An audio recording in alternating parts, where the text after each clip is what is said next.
과거에는 60세가 되면 환갑잔치를 열었지만 지금은 스스로 노인이라고 생각하는 60대는 아무도 없습니다. 과거에는 60대가 되면 은퇴를 하고 80까지만 살아도 살 만큼 살았다고 생각을 했고 90이 넘으면 천수를 누린다고 했지만 지금은 큰 사고나 질병이 없으면 누구나 100세를 사는 시대가 됐습니다. 60대에 은퇴를 해도 무려 40년을 더 살아야 합니다. 그래서 오히려 오래 사는 게 걱정이고 불안한 시대가 되었습니다. 자식들 뒷바라지 하느라 통장에 모아둔 재산이 있는 것도 아니고 새벽부터 나가 저녁 늦게까지 일하느라 여기저기 아프지 않은 곳이 없습니다. 그나마 조금 여유가 있어서 돈을 모아둔 사람들도 걱정은 마찬가지입니다.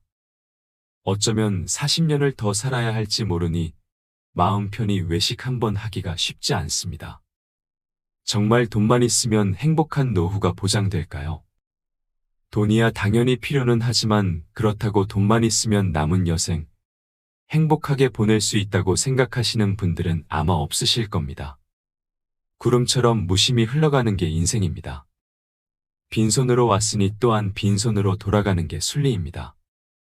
남은 여생을 행복하게 보낼 것인지 아니면 불행한 나날들로 채울 것인지는 지금 60대에 달려 있습니다. 어린 시절 열심히 공부해 대학에 들어가서 40년의 인생을 준비했듯이 남은 40년의 인생을 위해 지금부터 잘 준비해야 합니다. 그동안 아이들을 위해 헌신하고 사회에 기여를 했다면 이제는 오롯이 자신의 건강과 행복을 위해 살아야 합니다. 이제는 더 이상 주변 사람들의 눈치를 볼 필요가 없습니다. 다른 사람들에게 방해가 되지 않는다면 내가 원하는 삶을 사는 게 무슨 문제가 되겠습니까? 어쩌면 인생 최고의 순간은 지금부터 시작일지 모릅니다. 끝이 좋아야 모든 것이 좋다라는 말처럼 늙어서 행복해야 정말 행복한 인생입니다. 그럼 지금부터 어깨를 짓누르던 짐을 내려놓고 한결 가벼운 마음으로 자신의 길을 갈 수 있는 방법을 말씀드리겠습니다. 여러분들의 행복한 노후를 위해 좋은 밑거름이 되었으면 좋겠습니다. 먼저 말씀드리고 싶은 게 있습니다. 인생의 전환점은 기다린다고 어느 날 갑자기 찾아오는 것이 아닙니다. 인생의 전환점은 60대가 된 바로 지금입니다. 60대의 마음가짐을 바꿔야 70대에 자유분방하고 활력 넘치는 삶을 살 수 있고 그래야 80대에도 왕성한 호기심과 활동량을 유지하며 다양한 사람들과 관계를 맺을 수 있습니다. 우리는 모든 면에서 서로 다른 삶을 살아갑니다. 하지만 모든 사람에게는 한 가지 공통점이 있습니다. 그건 바로 언젠가는 죽는다는 것입니다. 죽지 않는 사람은 단 한 사람도 없습니다. 이 사실만은 단언할 수 있습니다. 다만 죽음에 이르는 길은 두 갈래로 나뉩니다. 하나는 행복하고 즐거운 길입니다. 생의 마지막 순간에 한평생 만족스럽게 잘 살았다라고 웃으며 죽음을 맞이하는 길입니다. 다른 하나는 미련이 가득한 길입니다. 과거에 했던 선택을 후회하고 삶이 끝나는 것을 안타까워하며 한탄 속에 눈을 감는 길입니다. 여러분이라면 둘 중 어느 길을 택하시겠습니까? 물론 답은 들을 필요도 없습니다. 마지막 순간에 만족스럽게 생을 마감하려면 어떻게 해야 할지 생각을 거듭해도 답은 하나뿐입니다. 현실을 받아들이고 지금 할 수 있는 일을 소중히 여기는 마음가짐을 갖는 것입니다. 결국 행복한 말년과 괴로운 말년을 나누는 기준은 마음이기 때문입니다.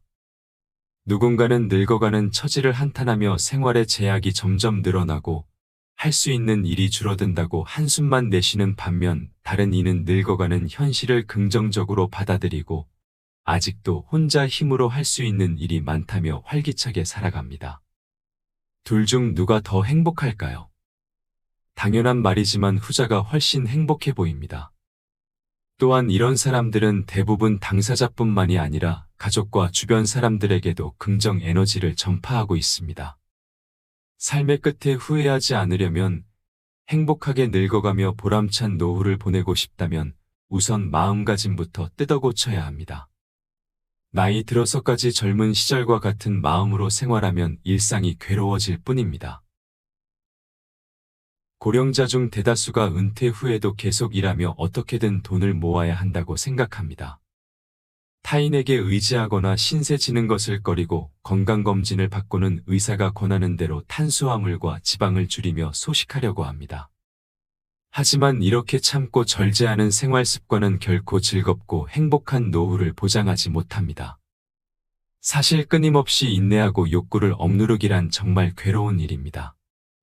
나이를 먹으면 어쩔 수 없이 몸이 쇠약해집니다.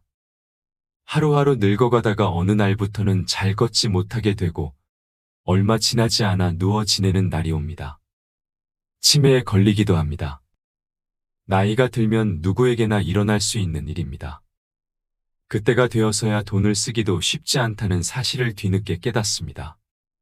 경제관념은 생애 주기에 따라 달라집니다. 젊은 시절에는 집을 샀다면 대출금도 갚아야 하고 자녀 교육비도 들어가는 데다 노후 자금까지 마련해야 하니 되도록 아끼고 절약하며 생활하는 경우가 많습니다. 한창 일하고 재산을 쌓을 나이에는 그게 맞습니다.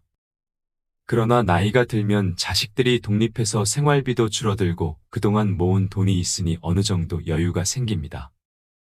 그럼에도 많은 사람들이 나이가 들어서도 절약하는 습관을 고치지 못합니다. 계속해서 아끼기만 하다가 어느 날 갑자기 쓰러져 다시는 일어나지 못하거나 치매에 걸려버립니다. 그때부터 여행은 꿈도 꿀 수 없는 일이 됩니다. 분위기 좋은 레스토랑에서 식사 한 끼를 하는 일조차 버거워집니다. 그제야 많은 이들이 때늦은 후회를 합니다. 내 행복을 나중으로 미루지 말걸. 내가 왜 그렇게 악착같이 돈을 모았을까? 참으며 흘려보낸 인생이 너무나도 아깝다. 조금 더 즐기면서 살 것을 일하며 안타까워하지만 그렇다고 젊음과 건강이 되돌아오지 않습니다. 더 늦기 전에 지금까지의 생각을 버리고 마음가짐을 고쳐보세요. 돈은 쓸 수 있을 때 마음이 풍족해지고 행복해지는 일에 충분히 써야 합니다. 돈은 통장보다 지갑에 있을 때 더욱 빛이 납니다. 돈이란 가지고 있을 때보다 쓸 때 더 가치가 있는 법입니다. 집에서는 자식이나 손주에게 용돈을 많이 내줄수록 좋은 부모이자 멋진 할머니, 할아버지 대접을 받습니다. 돈을 써야만 인정받는다는 뜻은 아니지만 이것은 엄연한 현실입니다. 돈으로만 사람을 판단하고 평가하지는 않겠지만 때때로 태도가 달라지는 것이 사실입니다. 경제력이 있어야 훌륭한 사람이라는 말은 절대 아닙니다. 다만 자본주의 사회에서는 손님이 왕임을 부정할 수 없다는 뜻입니다. 그러니 돈을 적재적소에 잘 쓰는 사람이 현명한 사람입니다. 죽을 때까지 계속 돈을 모으고 쌓아두기만 하는 것처럼 인생을 낭비하는 것은 없습니다. 그렇게 모아서 남긴 거액의 유산은 결국 죽은 뒤 자식들 사이의 갈등과 분열만 일으킬 것입니다. 유산이 없다면 다툼이 생길 일도 없습니다. 재산을 남기지 않고 눈을 감으면 자손과 친지들이 장례식장에 모여 참 좋은 사람이었어, 인품이 훌륭한 분이었지라고 말하며 평화롭고 조용하게 추모하는 것으로 끝날 것입니다. 그러니 감히 말하건대 그동안 모은 돈은 모두 자신을 위해서 쓰세요. 자식에게 남겨주어야 하는 것은 거액의 유산보다 삶을 살아가는 데 필요한 지혜와 인생을 즐기며 행복하게 사는 이상적인 부모에 대한 기억입니다. 시간이 흐르면 남는 것은 추억뿐입니다. 죽기 전에 맛있는 음식이나 실컷 먹어볼 걸, 세계 일주를 해보고 싶었는데 퇴직금으로 스포츠카나 살 걸 등과 같은 후회를 남기지 말고 하고 싶은 일이 있다면 망설이지 말고 지금 당장 시작해보세요. 또한 자식의 인생까지 우리가 책임질 수는 없습니다. 조금 냉정하게 들릴 수도 있지만 부모와 자식 사이에 너는 너, 나는 나라고 선을 긋는 태도는 정말 중요합니다. 제 자식이 사랑스럽지 않은 부모가 어디 있을까요? 하지만 눈에 넣어도 아프지 않을 자식이라도 내가 평생 먹여 살려야지, 재산을 많이 남겨줘야지 라고 의무감을 가질 필요는 없습니다. 또한 반대로 노후에는 자식에게 의지하며 살아야지, 그러려면 서로 다투지 말고 잘 지내야지 라는 생각도 고이 접어두세요. 자식과 자신을 분리하지 못하면 어느새 종속당하게 됩니다. 서로 눈치만 보며 불편해하다가 관계가 틀어질 확률이 매우 높습니다. 후회 없이 살기 위해서는 자식으로부터 독립해야 합니다. 여기서 독립을 긍정적인 의미로 받아들이면 좋겠습니다. 부모는 자식에게서 독립해 오로지 본인의 행복만 추구하며 살아가야 합니다. 적당히 선을 긋고 당신의 재산과 시간은 오롯이 당신의 행복을 위해 써야 합니다. 자식이 일자리를 구하지 못해서 생활이 불안정하거나 우울증을 앓고 정신적으로 힘들다고 해도 절대 부모가 문제를 해결해 주지는 못한다는 사실을 기억해야 합니다. 안타까워하며 마음을 쓰는 것과 실제로 문제를 해결해 주는 것은 별개의 일입니다. 나 몰라라 하며 자식에게 쓰는 마음까지 거둬들이라는 것이 아닙니다. 대신 해결해 주려는 자세를 바꾸라는 것입니다. 당신이 마음가짐을 바꿔야 결과적으로 자식을 자립하도록 이끌 수 있고 훗날 나이 든 자식이 늙고 병든 당신을 돌보며 함께 불행해지는 일을 막을 수 있습니다. 또한 나이가 들면 병과 함께 살아갑니다. 건강 문제에 관해서라면 한국인들은 지나치게 착실합니다. 건강검진을 받고 조금이라도 이상이 있다는 의사 소견을 들으면 어떻게든 정상 범위 내로 돌려놓으려 합니다. 작은 증상이라도 발견되면 무조건 바로 치료받아야 한다는 생각부터 합니다. 대부분의 사람들은 나이가 들면 어쩔 수 없이 혈압이 높아지고 혈당과 콜레스테롤 수치가 올라갑니다. 건강검진 결과 이상이 나타나는 횟수도 점점 늘고 철마다 자잘한 질병을 앓고 지나갑니다. 이런 현상은 자연의 이치입니다. 당연한 일로 받아들이고 과도하게 반응하지 않고 몸의 변화에 현명하게 대응해 나가는 것이 좋습니다. 60대부터 병을 자신의 일부로 받아들이고 살아가는 공존의식이 무엇보다 필요합니다. 주변을 둘러보면 각종 건강 문제를 없애기 위해 지속적으로 약을 처방받아 먹는 사람이 있습니다. 그러나 그랬다가 오히려 부작용으로 권태감에 빠지거나 종일 머리가 멍한 브레인 포크 현상을 겪을 수도 있음을 명심해야 합니다. 각종 수치나 건강검진에 집착할 필요 없이 몸 상태를 잘 살피면서 더 나빠지지 않도록 관리하기만 해도 충분합니다. 나이가 들수록 무엇보다 그날그날의 컨디션에 따라 적절히 대응한다는 마음가짐을 가져야 합니다. 나이가 들면 누구나 한두 가지 병이나 증상을 안고 사는 것이 당연합니다. 그러니 심각한 병이 아니면 약을 한 움큼씩 먹어가며 고치려고 애를 쓸 필요가 없습니다.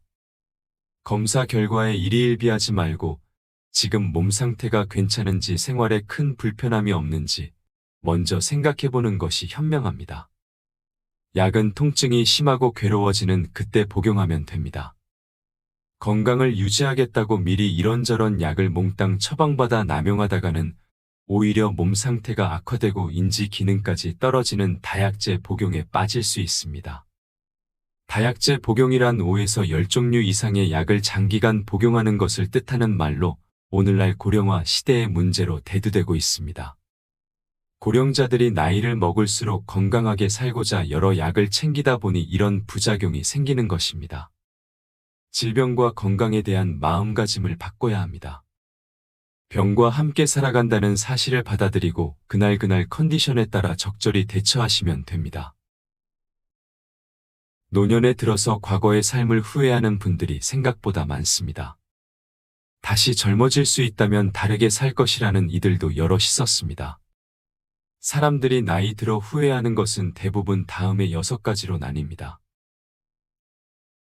좋아하는 일을 많이 하지 못했다. 다양한 경험을 해보지 못했다. 개성을 억누르며 남에게 맞추려고 했었다. 주변에 적극적으로 생각을 표현하지 못했다. 돈 걱정만 하며 살았다. 의사의 말을 과하게 믿고 따랐다. 듣다 보니 가슴 뜨끔한 부분이 있지 않으신가요? 방금 말씀드린 6가지를 후회하는 사람이 많다는 사실을 뒤집어 말하면 지금부터 반대로 살면 후회할 일이 적어진다는 뜻이기도 합니다. 6가지를 한 문장으로 정리해보면 남의 눈치만 보지 말고 내 개성을 드러내며 원하는 대로 과감하게 사는 것 정도가 될 것입니다. 당장 마음을 고쳐먹고 지금부터 후회 없는 인생을 살아보세요. 60대부터 남은 인생은 모두 당신의 손에 달려 있습니다. 이 6가지 후회를 남기지 않는 것이야말로 노후를 행복하게 보내는 비결입니다. 지금까지 와다 히데키의 책 60세의 마인드셋의 내용의 일부를 발췌하고 각색해서 함께 들어봤습니다. 마지막까지 시청해 주셔서 감사합니다.